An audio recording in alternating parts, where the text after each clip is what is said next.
नमस्कार मेरे गोपालक मित्रों। आज हम बात करेंगे अपने देसी गाय की।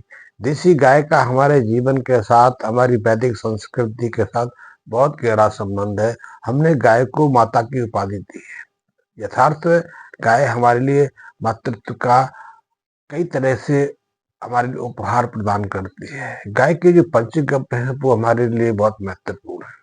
गाय के जो गोबर गौमूत्र है हमारी खेत की मिट्टी के लिए बहुत महत्वपूर्ण है। खेत की उपजाऊपन को स्थिर रखने के लिए गाय के गोबर से बढ़कर कोई खाद नहीं है। इनकी चर्चा मैं बहुत बार पहले भी कर चुका हूँ। आज हम बात करेंगे गाय के दूध की। और दूध में से जो गाय का घी निकाला जाता है वो हमारे स्वास्थ्य के लिए, हमारे जीवन के लिए कितना महत्वपूर्ण है। गाय के दूध को संपूर्ण आहार माना गया है। और गाय के दूध को तो दूध ही नहीं कहा गया, उसको तो अमृत कहा गया है। उसके गुणों को हम अभी तक पूरी तरह समझ नहीं पाए, यद्यपि उसकी कोशिशें हुई हैं, उसके एनालिसिस हुए हैं, केमिकल कंपोजिशन को जानने का प्रयास किया है। गाय के दूध से में हमने कार्बोहाइड्रेट की मात्रा को जांचा है, हमने जांच किया इसमें कितनी मात्रा प्रोटीन रहती है, कितनी मात्रा फैट रहती है, कौन सा विटामिन इसमें है, कौन सा मिनरल्स इसमें है। लेकिन क्या हमने सबको जान लिया? कि जानने से किसी चीज की एक सीमा बन जाती है।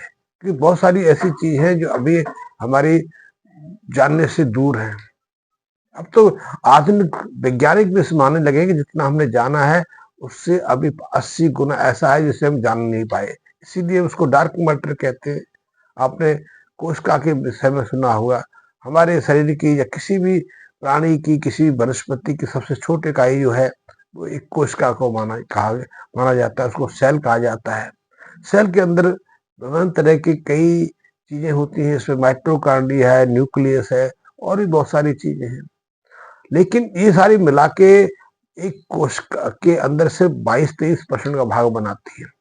कोशिका के अंदर अभी भी 75 से 78% ऐसा हिस्सा है जिसे हम जान नहीं पाए, वो अज्ञात है।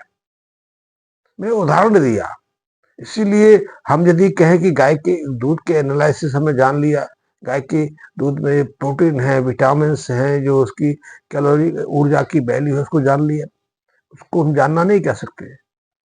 लेकिन ये है कि उसकी जो उपयोगिता है उसको हमने अनुभव किया है, हजारों सालों से अनुभव किया है। वैज्ञानिक आज प्रयोग करके उस सत्यापित करने की कोशिश करते हैं। और वो किस तरह से करते हैं, किस घटना में करते हैं, किस मनोस्थिति बना के रखते हैं, वो उनकी स्थिति है। लेकिन यथार्थ यही है और अनुभव यही है कि यदि एक व्यक्ति देसी गाय के दूध पर निर्भर रहता है तो आजीवन स्वस्थ रह सकता है।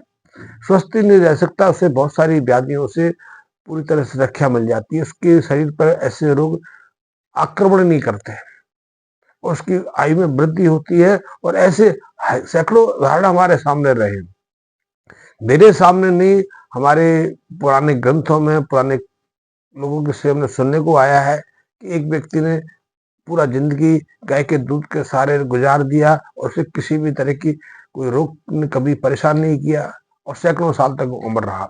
जो शतायु का हमारे यहाँ एक आशीर्वाद वचन रहा है, शतायु होने का, 100 वर्ष तक स्वस्थ रहने का, इसीलिए था कि वहाँ हमारे पूर्व एक अनिवार्य रूप से एक सुनिश्चित स्वास्थ्य को बनाए रखने के लिए गाय की पंचगव्य का, विशेषकर गाय का दूध, दही, घी का सेवन करते थे। और ये आज भी बात यथार्थ सत्य है कि जो लोग नियमित रूप से दूध का सेवन करते हैं उन्हें बहुत सारे रोगों से हमेशा के लिए सुरक्षा मिल जाती है। कहा भी गया है कि छोटे बच्चों के लिए, कमजोर लोगों के लिए, वृद्धों के लिए, गर्भवती स्त्रियों के लिए गाय के दूध से बढ़ के कोई टॉनिक नहीं है। छोटे बच्चे जो नवजात शिशु हैं, जिनकी माताएं दूध देने की स्थिति में नहीं है या किसी कारण से अकाल मृत्यु का शिकार हो गई है, तो उनका तो एकमात्र जीवन का आधार सिर्फ गाय का दूध है। गाय के दूध से ही वो अपने स्वास्थ्य को बनाए रखते हैं, अपने शारीरिक विकास को कर पाते हैं। क्योंकि गाय के दूध से हर आवश्यक पोषक तत्व मिल जाता है। मैं बात कर रहा हूँ, ये अनुभव कहते हैं, मैं बात कर रहा हूँ कि जब से हमने गाय के दूध से अपने को अलग किया है, विशेषकर गाय के दूध से, गाय के दही से या गाय के मक्खन से, गाय के घी से, तब से हमने स्वास्थ्य में बहुत कुछ लॉस किया है। अब हमारे सामने प्रत्यक्षतः बहुत सारे उदाहरण सामने आज तो आप भी अनुभव कर रहे हैं कि आज हमारे देश में हृदय संबंधी रोग बहुत तीव्रता से बढ़ रहे हैं। हड्डियों की बीमारी है बहुत तेजी से बढ़ रही है। लोगों के जो घुटने होते हैं बहुत तेजी से रोग ग्रसित हो रहे हैं, चलने में दिक्कत आती है। 50 के 60 के पहुंचते पहुंचते अब तो हमारे यहाँ नी रिप्लेसमेंट भी पॉपुलर होने लग गया है। जो घुटने हैं उनको भी बदलवा लो। लोगों में जो शोल्डर फ्रीज की समस्या बढ़ रही है, वजन उठाने में दिक्कत आ रही है। और ये भी एक चीज देखने में आई कि जैसे ही व्यक्ति 50-60 की उम्र से वो पहुंचता है, चाहे वो स्त्री है या पुरुष है, उनके हड्डियों में फ्रैक्चर के स्थिति में फिसल जाते हैं। कभी कोली कूल्हे की हड्डी टूट जाती है, कमर की हड्डी टूट जाती है, कभी पैर की हड्डी टूट जाती है और वो फिर जुड़ती नहीं। ऑस्टियोपोरोसिस की समस्या बहुत तेजी से बढ़ रही है। कारण यही है, वो तो बताते हैं कैल्शियम। अरे कैल्शियम की कमी कहाँ से हुई? हमने जीवन में आज पिछले 30 सालों से अच्छा खाया है, क्योंकि आधुनिक स्वास्थ्य विशेषज्ञ कहते हैं, क्योंकि वो जानते हैं सब कुछ, उन्हें पता है कि हमें क्या खाना चाहिए, कैसे खाना चाहिए। और सारी जो आहार निर्मित वाली कंपनियां हैं वो बहुत उत्तम से उत्तम प्रकार के आहार दे रही हैं। मैं आपको एक उदाहरण बताऊं। आज पूरी दुनिया में हजारों ऐसे मेडिकल कॉलेज हैं, आरोग्य संस्थानें हैं, आरोग्य संस्था है जो निरंतर खोज करती रहती हैं कि आदमी को स्वस्थ कैसे रखा जाए, आदमी को निरोगी होने से कैसे बचाया जाए, या यदि रोग ग्रसित हो जाए तो उसको कैसे स्वस्थ किया जाए। तो वो बहुत सारी चीजें बताती रहती है। वो ऐसी चीजें बताती है जिससे हम रोगों से बच सके, अपने शरीर को स्वस्थ रख सके, अपनी हड्डियों को स्वस्थ रख सके, अपने हृदय को स्वस्थ रख सके। लेकिन हम देख रहे हैं कि वो जो कहते हैं वो लोग उसका फॉलो करते हैं, उसको अनुसरण करते हैं, लेकिन उसके बावजूद भी लोगों में रोग दर बढ़ रही है, रोग संख्या बढ़ रही है। इसी का परिणाम है कि 1980 से पहले हमारे देश में हृदय संबंधी रोग नाम मात्र को होते, बहुत थोड़े से रोग। अब तो देखने में आया हर घर में हर उम्र में हृदय संबंधी रोग है। एक एक परिवार में 4-4 लोगों को हृदय संबंधी रोग है। किसी को हाई ब्लड प्रेशर की समस्या है, किसी को हार्ट अटैक आ चुका है, किसी ने बाईपास सर्जरी कराई हुई है, किसी ने स्टंट डलवाया हुआ है। और कई लोग घर के कई सदस्य ऐसे हैं जो इस क्यू में, इस लाइन में खड़े हुए हैं, कब स्टेंट डलवाने की जरूरत पड़ जाए। मेडिसिन तो खाते ही खाते हैं। कारण क्या है? क्योंकि आज से करीब 25-30 साल पहले हमारे डॉक्टर्स ने बताया कि आप देसी घी का सेवन छोड़ दोगे, मलाई का सेवन छोड़ दोगे, दूध बिना मलाई के लोगे, दूध नहीं लोगे तो वो अच्छा है, तो आप हृदय संबंधी रोगों से बचा रहोगे। क्योंकि दूध के अंदर जो मलाई रहती है, जो फैट रहती है, वो फैट शरीर में पहुंचकर खून की नालियों के अंदर जम जाती है। इससे नालियां हार्ड हो जाती हैं, उनके अंदर की जो अंदर का जो स्पेस है घट जाता है।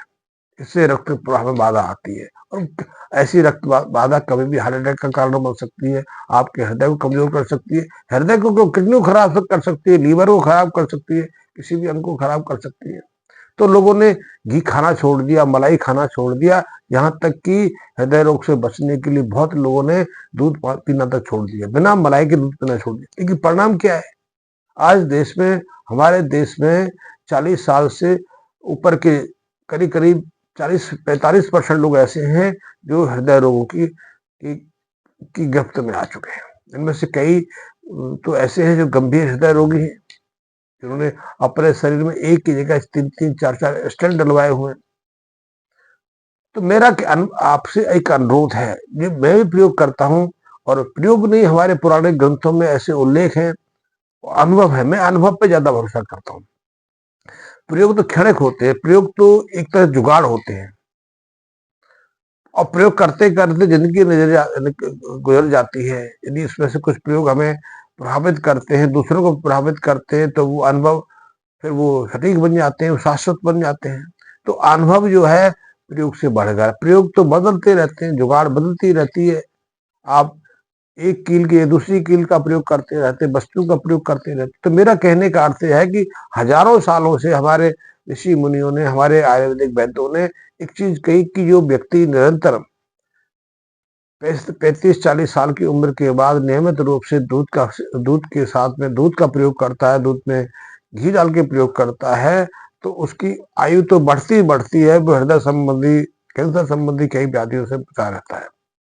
और अब पता लगा है, आधुनिक अध्ययनों से पता चला है कि घी में, गाय के दूध में कुछ विशेष तत्व रहते हैं।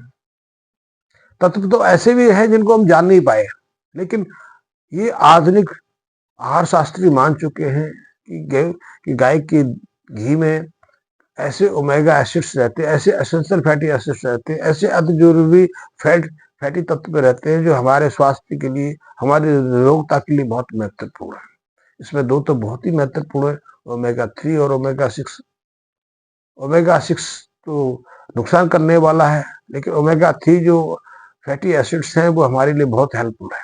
और ये गाय के घी में पर्याप्त मात्रा में। गाय कौन सा गाय का घी, ये भी दिक्कत आती है कि जो बिलोने वाला, बिलोना कौन सा, जो दही से जमा के किया जाता है। पर अब तो घी की परिभाषा ही बदल गई, क्योंकि जब दूध से दही बना के बिलोना से घी तैयार किया जाता है तो उसमें विशेष जैव रासायनिक क्रियाएं होती हैं। दही बनाने की प्रक्रिया में लैक्टिक एसिड का फर्मेंटेशन होता है, उसमें खटास आती है, और जो फैट के अणु हैं विशेष संरचनाओं ग्रहण करते हैं। ओमेगा 3 तो कई और दूसरी चीजों में होता है, क्योंकि विदेशियों का उद्देश्य तो कुछ और चीज बेचने में रहता है। उनका तो एक ही है एक ही है कि वो कैसे किसी चीज को ज्यादा संख्या में बेच पाए, ज्यादा कमा पाए। तो ओमेगा 3 को तो वो भी महत्वपूर्ण मानते हैं, वो गाय के ओमेगा को ज्यादा इंपॉर्टेंस नहीं देते कि गाय तो आप खुद रख लो, घी अपना घर का निकाल लोगे, उसका प्रयोग कर लोगे, तो उनसे कौन खरीदेगा। लेकिन वो तो चाहते हैं कि वो जो कहते हैं, वो जो तैयार करते हैं, जो उन्होंने इंडस्ट्री लगाई है, उन्होंने जो उनके मित्रों ने, उसको कौन खरीदेगा, वहां से कैसे आय होगी। तो वो कहते हैं कि ओमेगा 3 आपने सेवन करता तो मछली का करिए। अब मछली को छोड़ दिया तो वो कहते हैं मांस से, फलाने पशु के मांस का प्रयोग करिए, मीट का प्रयोग करिए, अंडे का प्रयोग करिए, तो उससे आपको एसेंशियल फैटी अति आवश्यक जो फैट है वो उपलब्ध होंगे। या फिर आजकल एक और नया सा छोड़ दिया है कि अलसी का प्रयोग कर ली। अलसी भी महत्वपूर्ण है, और हमारे यहाँ अलसी का प्रयोग भी हजारों सालों से होता रहा है, इसके फ्लैक्सीड बोलते हैं। अलसी बहुत महत्वपूर्ण है, क्योंकि अलसी के अंदर फैटी एसिड्स के अलावा विटामिन और कई और जो मिनरल्स है वो भी अच्छी मात्रा में उपलब्ध है। कई उसमें जब ऐसे रसायन है जो हमारे लिए बहुत उपयोगी साबित होते हैं। तो अलसी का, लेकिन हमारे यहाँ अलसी का सेवन करने की विशेष प्रक्रिया है, वो अनुभव से, इसलिए सर्दियों कुछ महीने हम अलसी का प्रयोग करते थे। आज से 20-25 साल पहले हमारे देश के कई हिस्सों में अलसी के लड्डू बनाए जाते थे, क्योंकि उसको भूनने का, बनाने का एक अलग प्रक्रिया है। तो अलसी के हम अलसी से हम वो बनाते थे, पंजीरी बना के सेवन करते थे। तो वो लेकिन अब वो कहते हैं अलसी आगे, तो वो कहते कभी भी लेते नहीं है, पूरी साल अलसी खाइए, अलसी का नाश्ता करिए, दूध की भाई ये कहाँ से, क्योंकि उनकी देह तो एक ही चीज है कि कैसे वो चीज को बेच पाए। पर हमारे पास तो सीधा सीधा माध्यम है कि आप देसी गाय का नियमित रूप से प्रयोग करिए। मैंने तो देसी घी खाने वाले ऐसे लोग भी देखे हैं, शर्त शर्त गाँवों में लगती थी। आपने अनुभव, आप तो शहरों में रहे हो, लेकिन यदि आप में से बहुत सारे मित्र जो मेरी उम्र के हैं और गाँवों से जिनका संबंध रहा है, तो गाँवों में ऐसे चौबाल पे कहीं बैठे बैठे शर्त लग जाती थी, और लोग कहते थे कि हाँ मैं 1 किलो घी पी लूंगा, वो कहता 1.5 किलो मैं फ्री पिलाऊंगा। पी जाते थे, कुछ नहीं होता था। पूरे में डाल के ऐसे पी जाते थे, दाल में डाल के पी जाते, दाल में, सब्जियों में, खीर में घी पीने की तो हमारी आदत रही है। इतना ही नहीं, कई देश के ऐसे हिस्से जैसे कि उत्तर प्रदेश है, मध्य प्रदेश है, राजस्थान है, यहाँ तो घर में जब दामाद आता है या विशेष अतिथि गेस्ट आते हैं तो उनको घी बूरा देने की प्रथा रही है।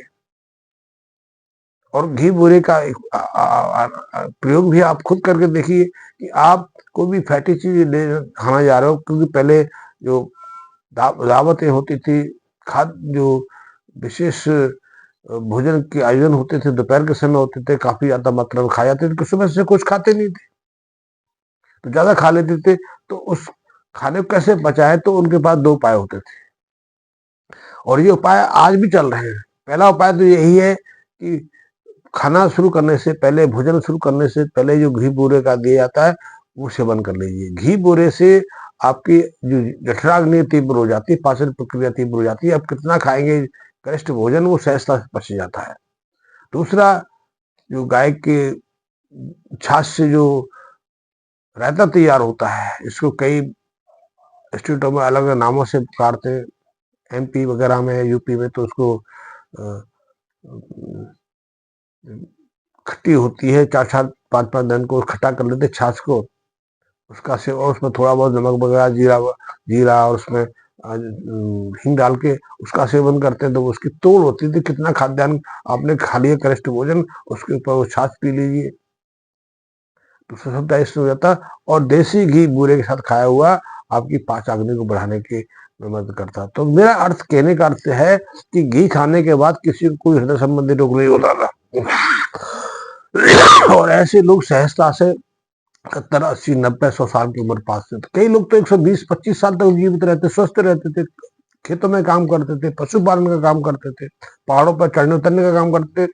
आज भी आपको उत्तराखंड, हिमाचल प्रदेश में ऐसे कई बुजुर्ग मिल जाएंगे जिनकी आयु 100 से ऊपर हो गई है, और वो आज भी 2-4 किलोमीटर ऊपर नीचे चलने का काम करते हैं। वो पूरी तरह स्वस्थ है, दांत स्वस्थ है, उनकी आंखें स्वस्थ हैं।